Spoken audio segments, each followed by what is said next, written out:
Buongiorno guerrieri della musica.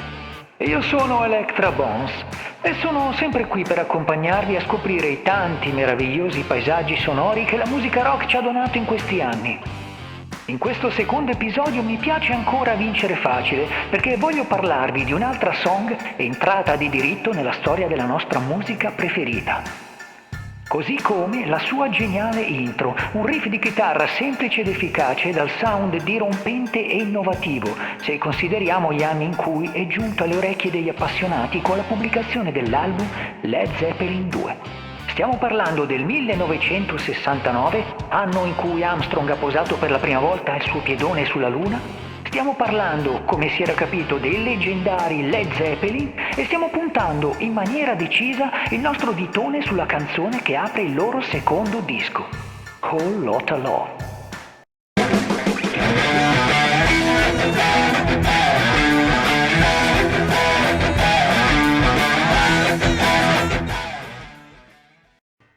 Sì, forse il sound è un pelo più pepato dell'originale, ma Page forse l'avrebbe suonata così ai giorni nostri?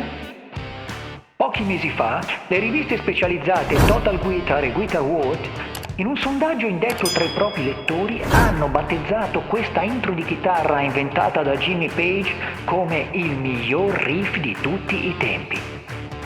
Apriamo una piccola parentesi. Ho detto inventata, ma se vogliamo proprio dire le cose come stanno, per la creazione delle sue composizioni, Jimmy si è costantemente fatto ispirare in maniera massiccia dal patrimonio rock, blues, folk e rock and roll che lo ha preceduto, in virtù del fatto che Page è stato prima di tutto un famoso e richiestissimo session man. Esperienza che gli ha dato modo di suonare in moltissimi brani, soprattutto di genere blues, consentendogli di imparare diversi trucchetti sia sulla composizione che sulla registrazione in studio.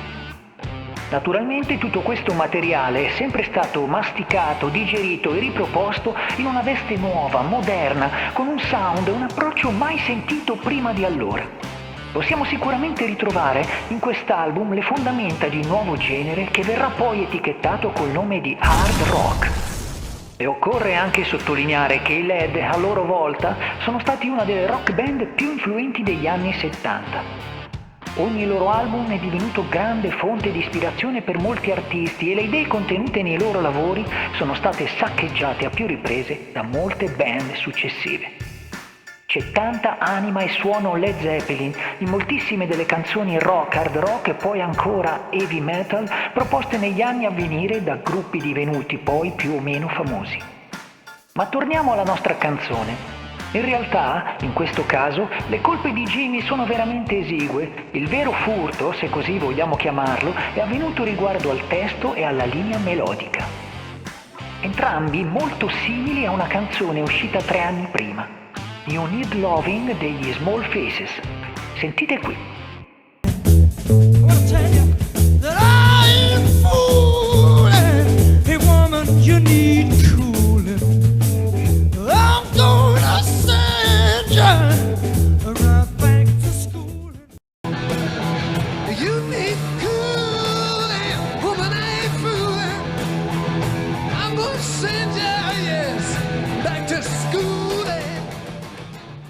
Imbarazzante, vero?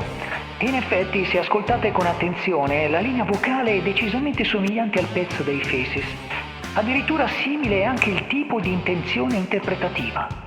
Ma non finisce qui.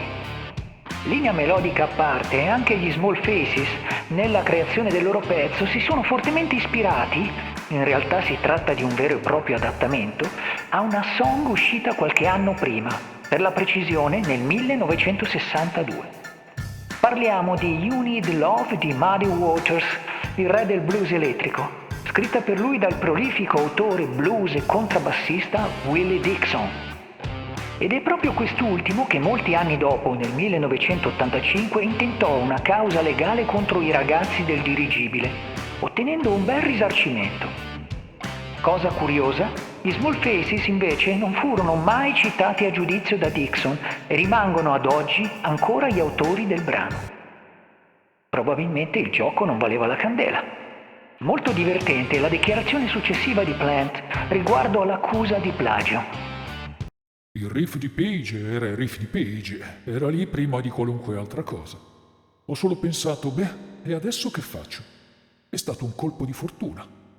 Adesso ho ripagato profumatamente. E all'epoca ci furono molte discussioni sul da farsi. Alla fine decidemmo che si trattava di un'influenza così vaga e remota nel tempo, erano già passati 7 anni, che, ti pizzicano solo quando hai successo. Funziona così, no? Ti pizzicano solo quando hai successo. Funziona così, no? Gli è andata male? Che sfortuna, purtroppo hanno avuto un enorme e gigantesco successo. Ad ogni modo, come sottolinea Plant, tutta questa storia non toglie nulla all'importanza del riff geniale di Page e all'azione dirompente dell'arrangiamento messo in piedi dalla band del dirigibile. La canzone ebbe un successo enorme, il primo grande risultato a livello mondiale del gruppo, raggiungendo la prima posizione in Australia e Germania e piazzandosi nei primi posti in molti paesi del mondo. Un'altra cosa curiosa è che nonostante i 9 album pubblicati nell'arco della loro straordinaria carriera, questa è l'unica canzone ad essere uscita come singolo nel Regno Unito. Passiamo ora ad analizzare il brano. In linea generale risulta evidente che si stia parlando del rapporto amoroso tra un uomo e una donna, tema più o meno trattato anche in altri brani del gruppo. Viene data una forte rappresentazione dell'amore carnale e il testo, in questo è molto esplicito, non ci nasconde nulla.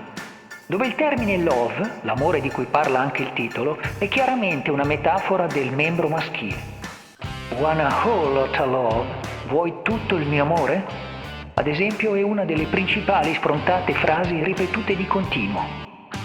Ma il vero protagonista della canzone in realtà è il desiderio sessuale prepotente del maschio. Desiderio che lo sovrasta, gli fa perdere ogni ragione e lo fa soffrire anche fisicamente, ancora di più nel momento in cui riconosce l'esuberanza erotica della sua partner, che lo spaventa e lo costringe a chiederle di calmarsi, di raffreddarsi.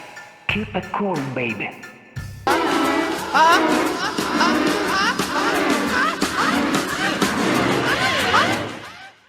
Oltre al testo, anche la musica contribuisce in maniera efficace a creare un'atmosfera sempre più bollente e ci riesce grazie all'interpretazione sofferta della voce di Plant, al sound costruito dai musicisti e alle sonorità create da un congegno elettronico molto particolare, il theremin, strumento inventato a inizio secolo che prende il nome dal suo ideatore, Leon Theremin, e che si suona senza avere alcun contatto fisico con esso. Com'è possibile, direte voi? Semplice, basta influenzare i campi elettromagnetici generati dal dispositivo con le mani, muovendole intorno alle due antenne che regolano rispettivamente altezza e intensità del suono. Non ci credete? Guardate qui.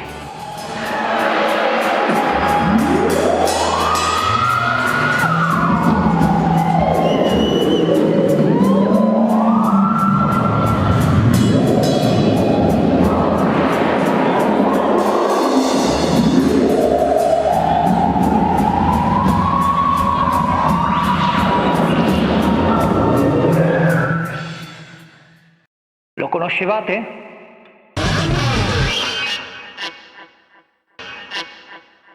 E dulcis in fundo abbiamo l'assolo di chitarra, breve, incisivo e spezzato dagli inserti decisi della batteria di Bonham, che vuole rappresentare il momento culminante dell'atto sessuale, l'orgasmo finale. Suonato in studio con una Gibson Les Paul standard con la tipica colorazione in sunburst, che tanto piaceva a Page, diventando la sua chitarra prediletta che lo caratterizzerà insieme alla iconica versatile double neck, la Gibson EDS 1275. 12 corde sopra e 6 corde sotto. Cosa volete di più? Ecco, magari non cambiate le corde troppo spesso, né?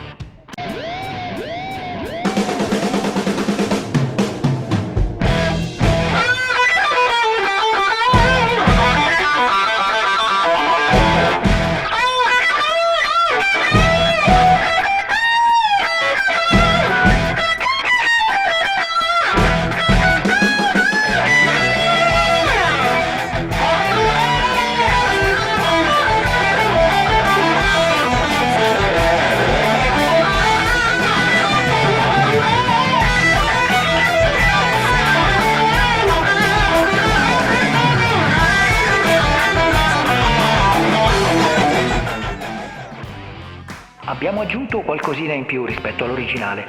Perdonate il ragazzotto alla chitarra che si è fatto un po' prendere e comunque saluta tutti gli amici. A proposito, a questo punto del video è doveroso ringraziare l'amico Noce. È un nome, non il legno usato per il corpo della chitarra. Dicevo, è doveroso ringraziare il mio amicone per avermi prestato questa bellissima Epiphone Les Paul.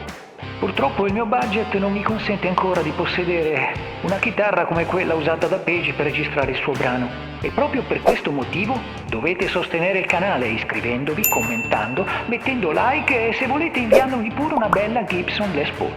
Apprezzerò molto. In questo modo potrò darvi contenuti di qualità sempre più alta.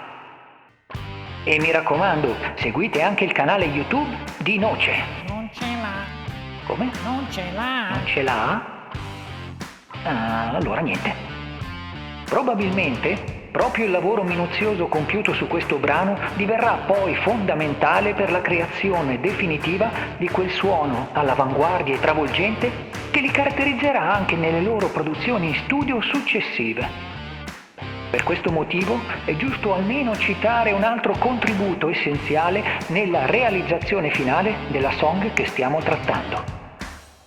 Sto parlando del famosissimo ingegnere del suono Eddie Kramer.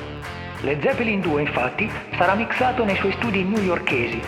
Avvalendosi di tutta la sua profonda esperienza, vantava già collaborazioni con i Beatles, i Rolling Stone e con Hendrix, giusto per citare qualche nome, e della miglior tecnologia disponibile fino a quel momento. Siamo giunti così alla fine anche di questo secondo episodio e spero abbiate gradito. Fatemi sapere nei commenti quale canzone vi piacerebbe che io approfondissi per voi. Arrivederci a presto con una nuova puntata sulle song più significative della nostra amata musica. Electra Bones vi saluta. Stay tuned, stay rock.